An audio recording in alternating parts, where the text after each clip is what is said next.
नमस्कार दोस्तों, मैं देवांश बत्रा आज से पॉलिटी की सीरीज़ स्टार्ट कर रहा हूँ एनडी के लिए।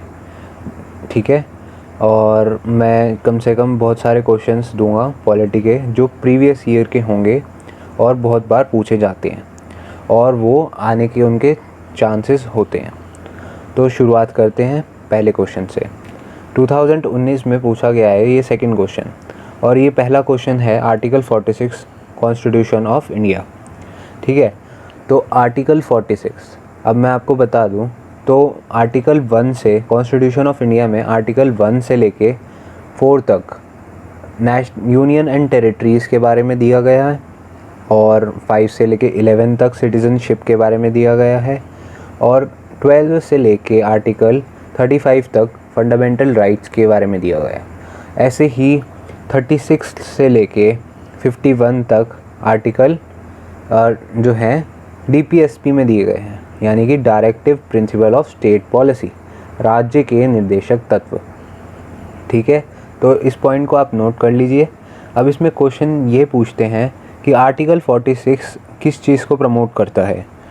ऑप्शंस हैं religious minorities, schedule caste, schedule tribes and other weaker section, या फिर displaced person from larger irrigation projects, the economically deprived.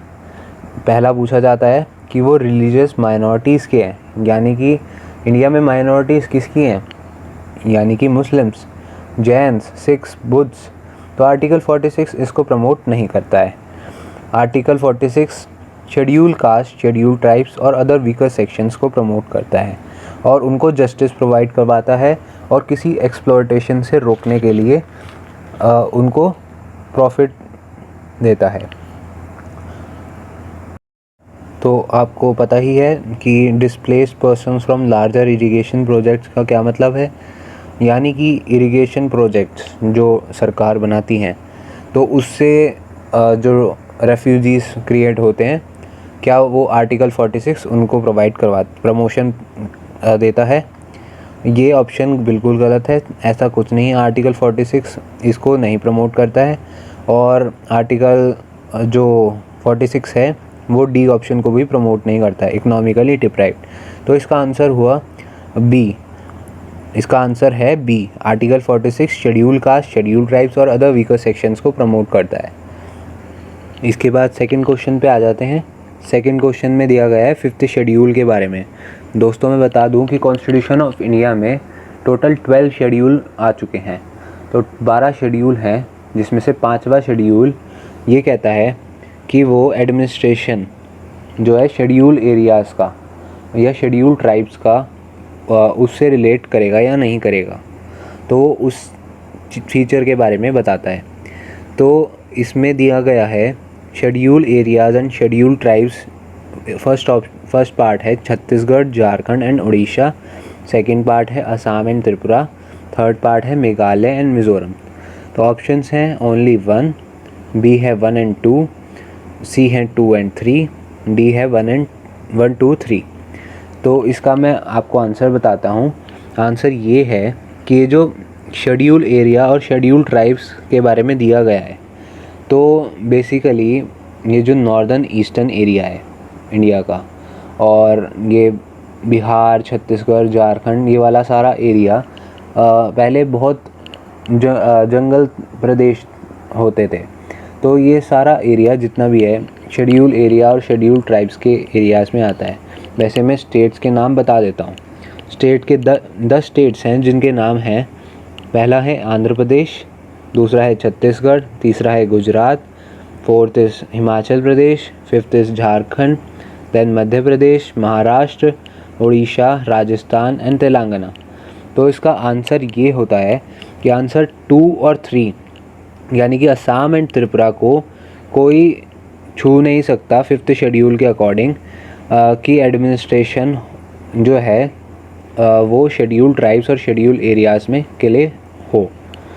तो ठीक है, और अब इसके बाद आगे चलते हैं। तो थर्ड क्वेश्चन आता है जो कि 2019 में पूछा गया है, और वो क्वेश्चन है election commissioner can be removed from office on the recommendation of. Election commissioner जो है उसे कैसे रिमूव किया जा सकता है। या तो चीफ जस्टिस हो, या चीफ इलेक्शन कमिश्नर हो, प्रेसिडेंट हो, या पार्लियामेंट हो। तो मैं आपको बता दूं कि इलेक्शन कमिश्नर ये एक ऑटोनॉमस बॉडी है इंडिया में, ठीक है। चीफ इलेक्शन कमिश्नर और 2 इलेक्शन कमिश्नर का एक सिस्टम बना दिया गया था, और उसमें 3 होंगे, बस ये 3 ही हेड करेंगे, और लोकल बॉडीज़ के लिए अलग इलेक्शन कमिश्नर होंगे। तो ये जो हैं ये रिमूव कैसे हो सकते हैं, किसकी उसमें हो सकते हैं? देखिए, ये एक ऑटोनॉमस बॉडी है, यानी कि इसे प्रेसिडेंट तो रिमूव कर ही नहीं सकता, लेकिन जो है प्रेसिडेंट इसे अपॉइंट करता है चीफ इलेक्शन कमिश्नर को। और ये पॉइंट आप लिख भी सकते हैं कि प्रेसिडेंट अपॉइंट करता है article 324 of the sub clause B में, और उसी में ही उसके पावर्स और उसके जितनी भी चीज़ें लिखी गई हैं ये सब उसी में ही दे रखा है। तो इसमें चीफ जस्टिस ऑफ इंडिया तो होगा ही नहीं। आपको मैंने बताया कि चीफ इलेक्शन कमिश्नर और 2 की एक बॉडी बनाई गई है, ऑटोनॉमस बॉडी है। तो इसे केवल और केवल चीफ इलेक्शन कमिश्नर ही इसे रिमूव कर सकता है, इलेक्शन कमिश्नर को। और वो उसमें आर्टिकल 324 का sub clause B of the constitution of India यही करता है कि इसे रिमूवल इसका इलेक्शन कमिश्नर का हो जाए। तो इसका आंसर होगा बी, ए हो नहीं सकता। सी तो उसे अपॉइंट करता है, प्रेसिडेंट ऑफ इंडिया अपॉइंट्स करता है चीफ इलेक्शन कमिश्नर को, और चीफ इलेक्शन कमिश्नर जो है वो इलेक्शन कमिश्नर को अपॉइंट करता है। ये चेन आपको समझ में आ गई। पार्लियामेंट इसका नहीं हो सकता क्योंकि वो ऑटोनॉमस बॉडी है। तो नेक्स्ट क्वेश्चन पे चलते हैं। नेक्स्ट क्वेश्चन है which one of the following statements regarding the Rajya Sabha is not correct. इसमें से कौन सी स्टेटमेंट है जो राज्यसभा के बारे में गलत है? तो राज्यसभा के बारे में जो गलत है उसका वो है D, it is a permanent body but can not be dissolve earlier by the president. यानी कि ये एक परमानेंट बॉडी है। अब इंडियन सिस्टम में 3 टाइप्स हैं, प्रेसिडेंट और पार्लियामेंट। पार्लियामेंट में 2 हैं, लोकसभा और राज्यसभा। अब लोकसभा में जो है, अब क्या किया गया है, राज्यसभा में जो है राज्यसभा को फिक्स बॉडी करी गई है जो कि परमानेंट बॉडी है जिसमें जो डिसॉल्व रहेगी, ठीक है। और उनके जो एमपीज़ हैं, एमपीज़ की टर्म होती है 6 ईयर्स। और लोकसभा जब होता है, जैसे प्रधानमंत्री मोदी हैं तो वो लोकसभा में बैठते हैं, उनकी कैबिनेट वहीं होती है लोकसभा में। तो वो हर टर्म के बाद यानी कि 5 ईयर्स के बाद हर लोकसभा की जो सरकार है वो डिसॉल्व हो जाती है। और तो इसका आंसर है D, it is a permanent body but can be dissolve earlier by the president, ठीक है। तो आगे चलते हैं नेक्स्ट क्वेश्चन पे। नेक्स्ट क्वेश्चन है कि फंडामेंटल राइट्स जो दिए गए हैं, जो कि आर्टिकल 12 से लेके आर्टिकल 35 तक दिए गए हैं, तो वो कॉन्स्टिट्यूशन ऑफ इंडिया में केवल सिटीजन्स ऑफ इंडिया के लिए वैलिड कौन सा आर्टिकल है, ठीक है। क्वेश्चन ये है कि कौन सा आर्टिकल है of the constitution of India जो सिर्फ सिटीजन्स ऑफ इंडिया के लिए वैलिड है अंडर फंडामेंटल राइट्स। अब ऑप्शन हैं आर्टिकल 19, 20, 21 और 22। अब मैं आपको डिटेल में बताता हूँ कि आर्टिकल 19 क्या कहता है, आर्टिकल 20 क्या कहता है, आर्टिकल 21 क्या कहता है एंड आर्टिकल 22 क्या कहता है। अब इसका आंसर तो आर्टिकल 19 है। अब इसे डिटेल में एक्सप्लेन करते हैं। आर्टिकल 19 कहता है कि उसमें right to freedom of speech है, right to assemble peacefully and without arms, right to form associations, यानी कि हम एसोसिएशन फॉर्म कर सकते हैं, right to move freely throughout the territory of India, यानी कि हम मूव कर सकते हैं आर्टिकल में, इस आर्टिकल के through under the territory of India, जहाँ तक की टेरिटरी हमारी डिफाइंड है हमारी भारत की, ठीक है। और नेक्स्ट है right to reside and settle in any territory of India, यानी कि हम इस जगह में रह सकते हैं किसी जगह भारत में। Right to practise any profession, कोई भी प्रोफेशन हम प्रैक्टिस कर सकते हैं, लाइक ऑक्यूपेशन या ट्रेड या बिजनेस या सर्विस। आप एनडीए में जा रहे हैं तो सर्विस करेंगे। आई होप सो बहुत अच्छी है सर्विस एनडीए की। और लेकिन जो आर्टिकल 20 है, आर्टिकल 20 ये कहता है कि जितने भी उन पे किसी आदमी पे आरोप लगे हैं, ऑफेंसेस हैं, तो वो उसकी प्रोटेक्शन करेगा, उसके जो ह्यूमन राइट्स हैं। आर्टिकल 20 मानवाधिकारों को प्रोटेक्ट करता है। अगर उस पर कोई इल्ज़ाम लगाता है तो उसकी लिबर्टी नहीं छीनी जाएगी। ऐसे ही आर्टिकल 21 भी यही डील करता है। आर्टिकल 20 और आर्टिकल 21 बिल्कुल सेम टू सेम है, लेकिन थोड़ा डिफरेंस है। अब वो आर्टिकल 20 ऑफेंस पे बात करता है, आर्टिकल 21 जो है प्रोटेक्शन ऑफ लाइफ पे बात करता है एंड पर्सनल लिबर्टी पे बात करता है, ठीक है। और आर्टिकल 22 होता है protection to persons who are arrested और डिटेन। अब क्या हुआ कि इंदिरा गांधी की जब सरकार आई थी तो उन्होंने तब मीसा लगाया था, यानी कि ऐसा एक्ट जिसमें कोई भी आपको गिरफ़्तार कर सकता है, आपका कोई ऑफेंस ना हो, यानी कि आपने कोई क्राइम ना किया हो फिर भी आपको गिरफ़्तार किया जाएगा और आपको उसके ऊपर कोई सुनवाई नहीं की जाएगी। तो आर्टिकल 22 यही करता है कि वो किसी भी अरेस्टेड पर्सन को, डिटेन करे हुए पर्सन को, उसे प्रोटेक्शन प्रोवाइड कराता है, आर्टिकल 22, ठीक है।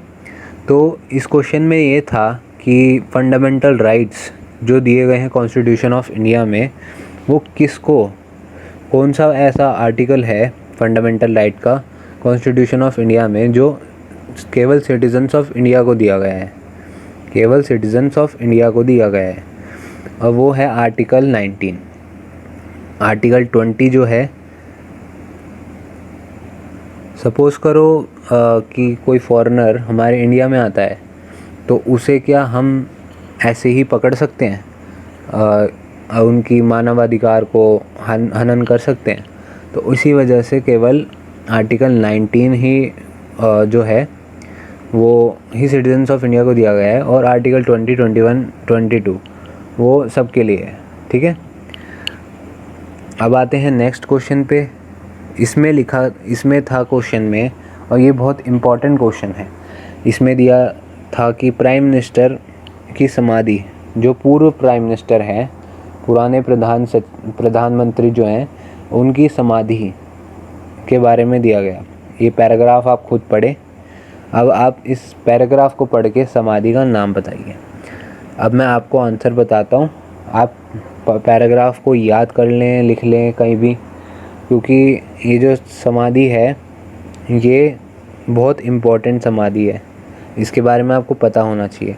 इसका आंसर वैसे है सदैव अटल, सदैव अटल, जो कि अटल बिहारी वाजपेयी की समाधि है, जो हमारे पूर्व प्रधानमंत्री थे, जिनका कार्यकाल था 2002 से 2007। इसका आंसर है सदैव अटल, जो कि पूर्व प्रधानमंत्री अटल बिहारी वाजपेयी की समाधि है। और शक्ति स्थल जो है पूर्व प्रधानमंत्री इंदिरा गांधी जी की समाधि है। और बाकी जो दो हैं वीर भूमि और शांतिवन। शांतिवन जो है पूर्व प्रधानमंत्री जवाहरलाल नेहरू जी की समाधि है, और वीर भूमि जो है वो प्राइम मिनिस्टर राजीव गांधी की समाधि है।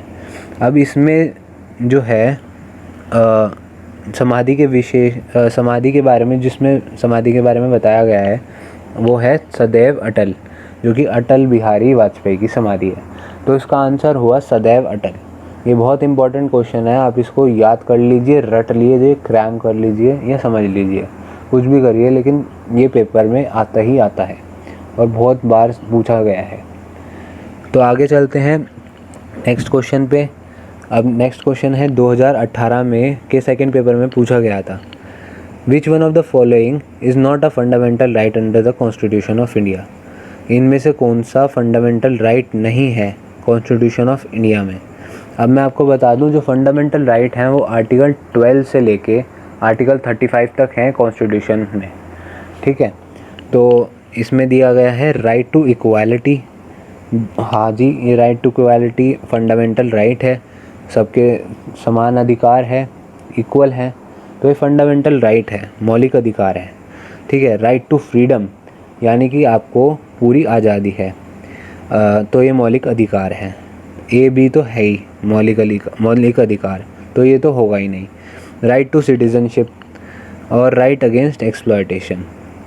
Right to citizenship is the right answer. Right to citizenship जो है इसका राइट आंसर है, क्योंकि आर्टिकल 5 से लेके 11 तक सिटीजनशिप को डील करता है। ठीक है, तो इसका आंसर सी है। और जो डी है राइट अगेंस्ट एक्सप्लॉयटेशन, ये भी एक फंडामेंटल राइट है। तो आगे चलते हैं नेक्स्ट क्वेश्चन पे। अब नेक्स्ट क्वेश्चन है कि सारे जज जितने भी सुप्रीम कोर्ट में काम करते हैं, जितने भी जज हैं सारे, वो कौन उसे अपॉइंट करेगा। ऑप्शंस हैं सुप्रीम कोर्ट का कॉलेजियम। देखिए अब कॉलेजियम क्या होता है। कॉलेजियम जो है वो सुप्रीम कोर्ट के चीफ जस्टिस को, यानी कि चीफ जस्टिस ऑफ इंडिया को कॉलेजियम सिस्टम अपॉइंट करता है, तो ये ऑप्शन बिल्कुल गलत है। नेक्स्ट है कैबिनेट। कैबिनेट के पास कोई अथॉरिटी नहीं है कि वो किसी भी जज को अपॉइंट करें, सुप्रीम कोर्ट के खासकर। और फिर है नेक्स्ट है लोकसभा। लोकसभा पार्लियामेंट के पास अथॉरिटी नहीं है, तो पार्लियामेंट के अंदर कैबिनेट आती है, तो कैबिनेट तो हो ही नहीं सकता, तो लोकसभा भी नहीं हो सकता। पार्लियामेंट के अंदर लोकसभा भी आती है, तो लोकसभा भी नहीं हो सकता। तो इसका आंसर है सी, प्रेसिडेंट ऑफ इंडिया। अब क्या होता है कि जितने भी जजेस होते हैं सुप्रीम कोर्ट के अंडर जो काम करते हैं, उनको प्रेसिडेंट ऑफ इंडिया ही अपॉइंट करता है। ठीक है, और आर्टिकल 124 जो है वही इसके लिए एविडेंस मात्र है। जो सुप्रीम कोर्ट के जज हैं वो आर्टिकल 124 के हिसाब से ही अपॉइंट होते हैं। तो आगे चलते हैं नेक्स्ट क्वेश्चन पे। नेक्स्ट क्वेश्चन क्या है। नेक्स्ट क्वेश्चन है directive principle of state policy. Constitution में जो 4th पार्ट है वो DPSP है, directive principle of state policy. तो उसमें इसमें दिया गया है कि ये जो 4 ऑप्शन दिए गए हैं, तो इनमें से ये बताना है कि 4 ऑप्शन में से कौन सी चीज़ DPSP में नहीं दी है। ठीक है, इक्वल जस्टिस। अब मैं आपको बता देता हूँ, directive principle of state policy जो है आयरिश कॉन्स्टिट्यूशन से ली गई है, और उसका मेन एम क्या है पता है। मेन एम है जैसे हम हिंदी में से बोलते हैं राज्य के निर्देशक तत्व, यानी कि ऐसी पॉलिसीज़ जो फ्यूचर में या प्रेजेंट में या पास्ट के हिसाब से कलेक्टिव करी गई हैं, तो वो नीतियाँ राज्य को एक अच्छा राज्य बनाने में हेल्प करती हैं, तो उसे DPSP बोलते हैं, directive principle of state policy. तो आप खुद ही अज्यूम करिए, अगर आपको क्वेश्चन आता नहीं है तो आप खुद ही अज्यूम करिए, equal justice and free legal aid. इसका मतलब है कि हर किसी को न्याय मिलेगा, और जो अगर किसी के पास लॉयर नहीं है तो उसे फ्री लॉयर प्रोवाइड करा जाएगा, फ्री लीगल एड प्रोवाइड करी जाएगी। तो ये एक अच्छी नीति है। तो इसका आंसर में ए तो हो ही नहीं सकता। बी है protection of monuments and places and objectives of national importance. अब ये जो है सेकंड, ये जो है कल्चर को डिनोट करता है। अब किसी भी स्टेट के वेलफेयर के लिए कल्चर बहुत इम्पॉर्टेंट है, कल्चर को प्रमोट करना बहुत ज़रूरी होता है, तो ये तो हो ही नहीं सकता बी, क्योंकि ये DPSP में है। ठीक है, इसका आंसर है सी, प्रोटेक्शन ऑफ पर्सनल लॉ। यही वो चीज़ है जो DPSP में नहीं दी गई है। और डी है separation of judiciary from executive, यानी कि ये जो है सेपरेट करता है जुडिशरी को एग्जीक्यूटिव से, तो डी तो हो ही नहीं सकता। तो इसका आंसर है सी। अब आते हैं नेक्स्ट क्वेश्चन पे। इस क्वेश्चन में है कि सोशलिस्ट जो वर्ड है प्रीएम्बल में किस अमेंडमेंट से लिया गया है। अब आपको पता ही है कि बहुत हर मैक्सिमम साल में कॉन्स्टिट्यूशनल अमेंडमेंट होता रहता है। ठीक है, तो ऐसे ही बहुत सारे अमेंडमेंट हो चुके हैं अब तक। ठीक है, तो इस सोशलिस्ट वर्ड को preamble of the constitution of India में कब लिया गया। तो इसका आंसर है 42nd कॉन्स्टिट्यूशनल अमेंडमेंट के थ्रू सोशलिस्ट वर्ड को कॉन्स्टिट्यूशन में इनटेक किया गया। ठीक है। अब 42nd कॉन्स्टिट्यूशनल अमेंडमेंट में जो पहले था कि सोवरेन डेमोक्रेटिक रिपब्लिक प्रियम्बल में दिया गया था, ठीक है, तो उसे चेंज कर दिया गया sovereign socialist secular democratic Republic. हम प्रियम्बल में पढ़ते हैं ना, तो ये उसी चीज़ की बात हो रही है। अब उसके साथ साथ 42nd कॉन्स्टिट्यूशनल अमेंडमेंट में एक और चेंज आया वो प्रियम्बल में, वो था यूनिटी ऑफ द नेशन, यानी कि देश की अखंडता। अब अखंडता से unity and integrity of nation उसे नाम दे दिया गया, चेंज कर दिया गया, ठीक है। तो आज के साथ तो मेरा आपके साथ आज के लिए ये लेक्चर समाप्त होता है। अब नेक्स्ट लेक्चर को आप कल देखेंगे, तो इसके लिए बहुत बहुत धन्यवाद। अगर आपको ये लेक्चर पसंद आता है तो इसे लाइक करें, शेयर करें और ज़्यादा से ज़्यादा सब्सक्राइब करें।